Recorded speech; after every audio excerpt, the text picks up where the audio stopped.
Hello, my name's John Barker and welcome to this visual guide to using the electronic accreditation of experiential learning tool, also known as the e-AEL tool. So, what is e-AEL? Well, it's an exclusive online platform for the Professional Development Awards, which allows you to use prior learning and experience gained outside a university environment as evidence to get you extra academic credits. It can be evidenced at any level of study to help you gain that all-important professional development qualification. So let's have a look at the tool now. In order to find the tool online, you can Google UWE space e-AEL, or you can type the web address into your browser, which is www.ael-uwe.org.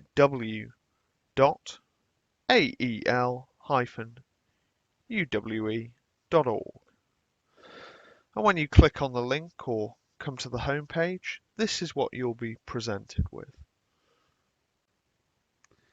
In order to complete an application for academic credit using this tool, you will need to register and create an online login. You can do this by clicking on the Register Here button at the right bottom hand of the page. You will then be taken to a registration screen where you will need to fill in the following: your email address. You will also need to create a password to log into the system, as you will need to revisit your application. You will also need to provide your first or given name, surname and student number. If you do not have a UE student number, then simply enter NA in this box. You will also need to tick the following box to accept the use of your personal data by the University of the West of England. Once you have done this, you simply need to click on the Register button. You will then be taken to your My Profile page, which will be pre-populated with the data you have just entered. But if for any reason you need to update your contact email address, this can be done on this page. Simply edit any of the boxes and click on Update Profile at the bottom of the screen. Once you are happy that the information on this page is accurate, please click on Save and Continue. This then takes you to the My Qualification page, where you can add your highest formal qualification that you have achieved. The form asks you if you have a formal qualification. You can either select yes or no. If you select no, the other fields disappear, and then you can just click on Save and Continue. If you do have a qualification, please select the appropriate qualification from the drop-down menu under Qualification Type. If you do not find your qualification in this list, please find the nearest equivalent. The next field allows you to type the qualification title. This should be the title that appears on your certificate. The following field allows you to add a brief description of the course. This can be made up of the modules you have studied or wider syllabus information. For the purposes of this example, module information has been added.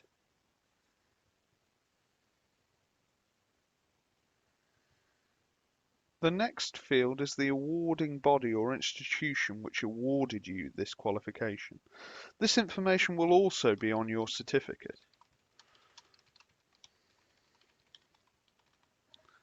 You can then add dates of your study to the form in the following two fields at the bottom of this screen.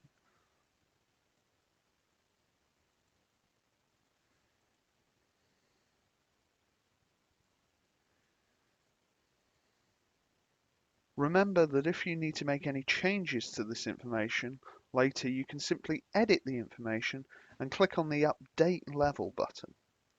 If you're happy with the information on this page, finally click on the Save and Continue button at the bottom of the screen. You will then be taken to the My CV page, which allows you to upload a CV document to accompany your application. This allows us to gauge your professional achievements in the workplace against the evidence you provide as part of this application. If you don't have a CV, there is guidance on creating one on the UE Careers Advice and Guidance web pages. In order to upload a CV on this page, click on the Choose File button. You will then need to select your file and click Open. Then click on Save and Continue. The next page you will need to complete is the My Learning Ambition page. This page tells us why you wish to study and which qualification you are aiming for. The first field asks you to highlight what the principal focus of your study is. This should relate to the program that you are studying and should only be a broad outline of your subject of interest, for example, business or health. The next field asks you to select the level or award you are trying to complete, which should be clear from your negotiated learning plan. It is a drop-down box, so select the appropriate option. You are then given the opportunity to expand on your learning ambitions. In this box, you can write a short summary about any more specific projects or work-based reflection that you plan to do. For example, a project about a specific area of healthcare, such as renal care, or an area of business that you want to focus on, like marketing a new product or leadership in the workplace. The final field on this page asks you to define the subject area that you are interested in. This is a drop-down menu which allows you to select the subject area most closely aligned with your study. If your specific area of study is not covered by this list, please pick a subject area which is closely related. Then finally, click on Save and Continue. You are then taken to the My Prior Experience page. This page asks you to self-assess the level of experience you have in relation to the key areas of knowledge and understanding, intellectual skills, professional and practical skills, and transferable skills. You will need to assess your levels of experience against each of these elements, deciding which academic level those skills match against, ranging from level 1, first year undergraduate study, to master's or postgraduate level.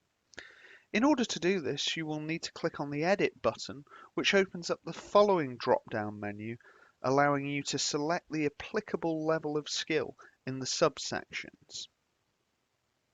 The tool helpfully prompts you to analyze your relative level of skills with brief statements to gauge your experience against.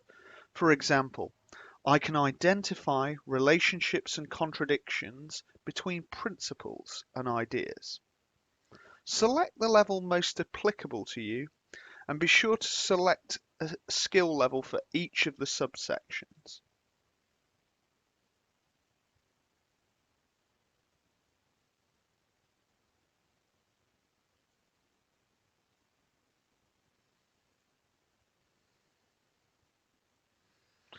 When you are finished, simply click on the Close button.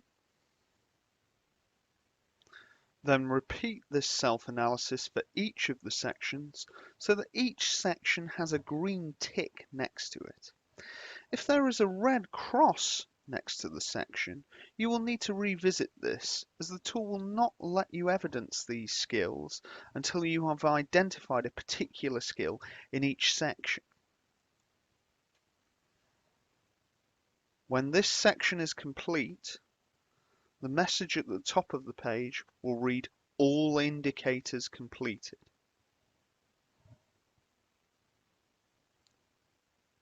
This will then give you access to evidence these skills through the Learning tab.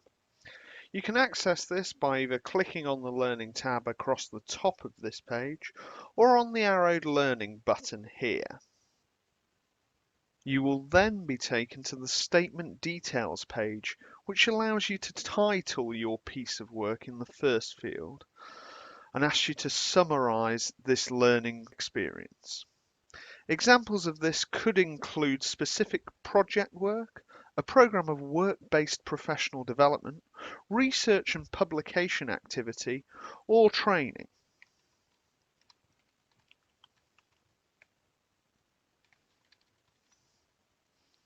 You then need to select the learning category that this experience fits with.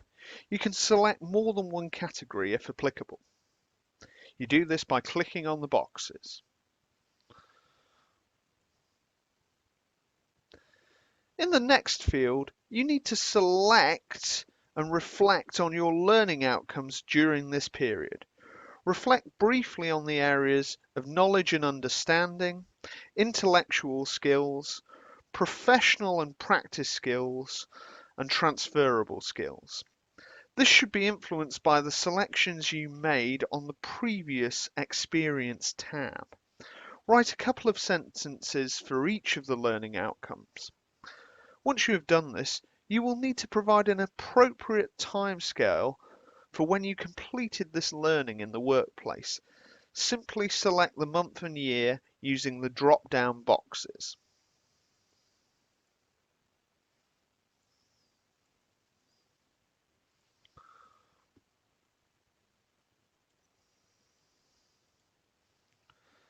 When you have done this, click on the Update Details button and then click on the Evidence button, which will take you to the following page. On this page, you can add evidence to support your claims by clicking on the Add New Evidence button. This page allows you to upload evidence such as written work, images, and digital media, along with a written commentary which supports your claim against one or more of the learning outcomes. To complete this page, you will need to select from the first drop-down box the type of evidence you are going to upload. Make the relevant choice and then move to the next field, where you will be asked to provide a supporting description to provide a wider picture of the evidence you are presenting. It will be worth trying to provide the institutional context and environment that led you to undertake this work. Once you have done this, you will need to upload evidence of this learning by clicking on the Choose File button, which brings up the following window, allowing you to select the appropriate file to upload before clicking Open.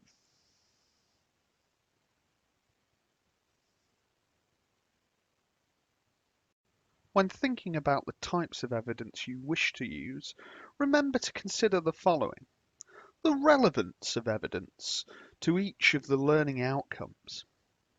Evidence should also illustrate meaningful contributions to professional practice, reflecting current thinking on your field of work.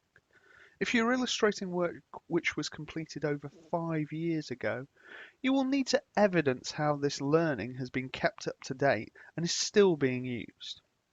You will also need to illustrate how the evidence is authentic. References from line managers or evidence verified by another person can also be submitted. Once you have added all the relevant evidence to your application, all you need to do is scroll to the bottom of the screen and click on Update Evidence. In order to move on to the next section of the application, you will then need to click on the arrowed commentary button in the top right-hand corner of the page. This Update Evidence page asks you to add a supporting commentary against each of the relevant learning outcomes of knowledge and understanding, intellectual skills, professional and practical skills, and transferable skills. You may consider drafting this on word processing software before transferring to this application. In order to update this particular part of the application, click on the Update button for each learning aim. A drop-down menu will then appear, which links with the learning outcomes you selected on the experience page. Enter information for each area of evidence by clicking on the Edit button.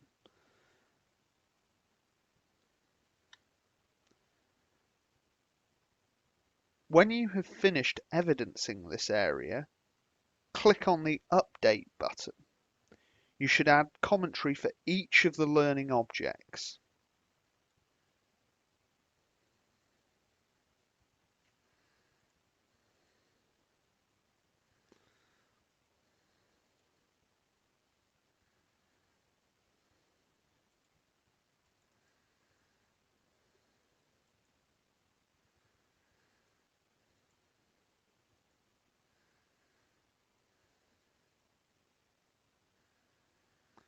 When you have finished, click on Close, and then move to the next learning object.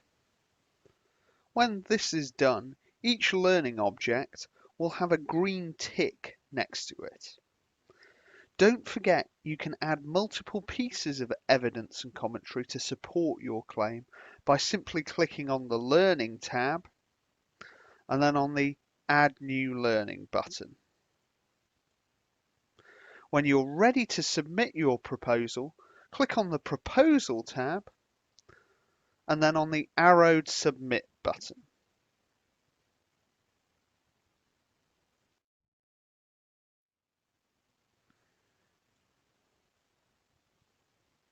The application will then show you a summary page showing your entire application, including evidence and commentary,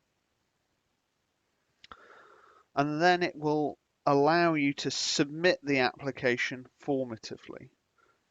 You will now see this confirmation page, which tells you that your proposal was successfully submitted. The page also indicates a timeline of when you achieved certain activities. Once you have submitted your application, you will receive formative feedback to let you know the areas that you need to improve. You will receive this feedback by email. You will then be able to make any changes that you feel are necessary to the application and resubmit the application for final assessment. That brings us to the end of this guide to e-AEL. Thank you for watching. Our contact details are on the screen if you need any further assistance. Goodbye.